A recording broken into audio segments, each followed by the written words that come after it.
Karena sandang pangan terutama ya, papan itu kan sebenarnya hak yang sifatnya basic need, yang mestinya apa ketika itu menjadi hak ya, hak asasi manusia apalagi, maka sebenarnya ada kewajiban pemerintah untuk memberikan. Jadi hak asasi untuk dapat tempat ya, sandang pangan itu kalau memang ada negara itu adalah HAM, hak asasi manusia. Ya ketika sudah itu mestinya ya pemerintah wajib. Maka sebenarnya ada program namanya redistribusi lahan. Betul ya Mas Dr. Teguh ya? Ada. Dulu di Batang atau di di Kendal pernah juga dilakukan. Nah, tapi semua memang komitmen dari pemerintah gimana? Bukan sebaliknya, wes tanah ono di yang punya hak miliknya kok malah dipatoki. Ya dipatok-patok untuk di HI. Ya di HI oleh aparat, itu kan aneh itu. Itu sebaliknya. Ada daerah yang merupakan apa ya, kars ya, yang itu sumber mata air juga malah dijadikan misalnya pabrik semen dan seterusnya. Itu kan hal yang itu air ya, soal air dan tanah. Nah tadi makanya kan kalau warga biasa itu saya kira nggak ada masalah Pak tidak menyanyikan lagu Indonesia Raya itu, betul kan? Bapak mungkin setahun saja belum tentu nyanyi itu, betul kan? Paling kita kalau kita sekarang dengar kan tiap jam 6 pagi itu ada. Ya jam 6 ya, 6 pagi kan, televisi itu loh, di televisi ada. Ya sekarang ada, jika setiap jam 6 pagi itu televisi menyiarkan lagu Indonesia Raya. Nah saya kira juga ya kalau kita berdasar pada nasionalisme, memang begitu kan, bahwa itu apa tadi yang dikatakan bahwa di sana tanah air beta dan seterusnya itu, sebenarnya kita punya hak yang sama dengan yang lain. Nah artinya apa? Ketika ada orang yang tidak punya tanah, mestinya diberikan hak. Kalau dulu Pak Harto ada program namanya transmigrasi, yang kemudian kemarin juga ada jadi masalah itu. Ini sebenarnya selain redistribusi lahan juga dilakukan transmigrasi. Dan kemudian ada pembatasan kepemilikan lahan yang sampai sekarang itu wah ngeri itu, lahan seorang atau satu perusahaan atau seseorang itu bisa menguasai lebih dari batasan-batasan minimal, gitu. Itu akhirnya apa? Memonopoli sumber daya alam sekaligus juga tanah-tanah itu. Kembali ke hukumnya tadi,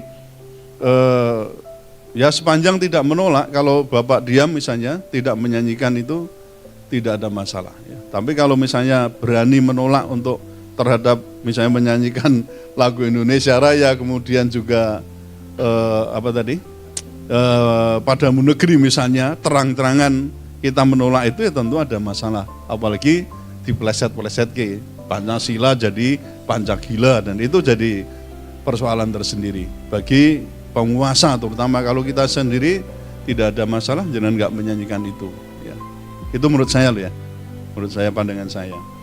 Kemudian yang berikutnya tadi yang untuk saya adalah dari Mas Haryono tadi ya, tentang krisis global itu virusnya apa, tadi sudah kita singgung sebenarnya di sini. Persoalannya pada kita sudah tercemar ya dengan virus namanya sekularisme yang kemudian melahirkan kapitalisme.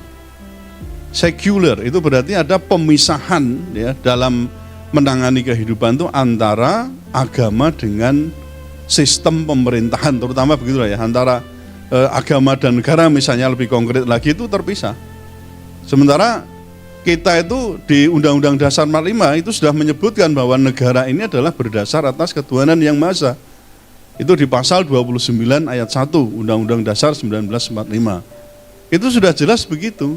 Jadi virus sekularisme itu justru yang kemudian menyerang di berbagai lini yang nanti melahirkan kapitalisme, akhirnya juga karena berfokus pada penguasaan modal dan juga keuntungan yang sebesar-besarnya tanpa untuk perhatian ya.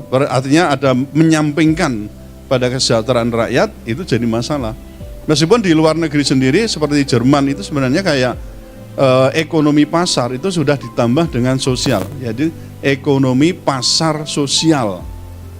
Yang itu kalau di perusahaan sebenarnya bisa di yang notabene-nya kapitalisme ya, di korporasi itu menjadi EPS namanya.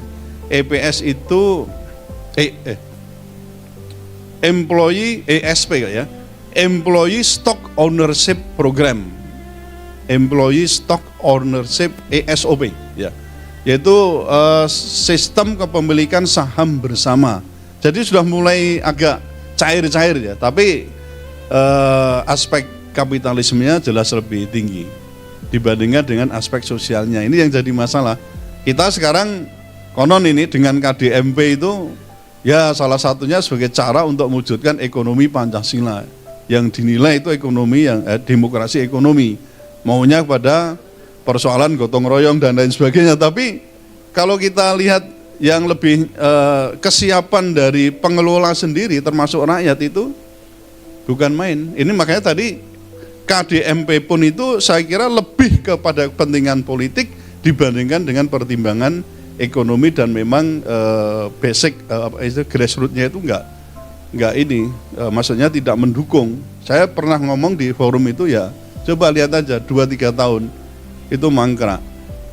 Karena memang tidak didesain secara baik ya, itu program yang kesusu ya, akhirnya keseluruh ya, karena kesusu keseluruh, dan itu saya yakin nanti akan banyak sekali yang mangkrak. Sudah MBG kayak gitu, yang mestinya 15.000 per anak itu yang stunting itu, tapi dalam pelaksanaannya separuh dari 15.000 itu atau sekitar 7.000 itu justru untuk pengelolaannya atau untuk penyelenggara. Ini kan ya maksud saya termasuk ini virus yang melepaskan sistem pemerintahan atau pengelolaan negara dengan aspek tadi MER ya, moral, ethic, and religion. Ini berbahaya untuk ke depan.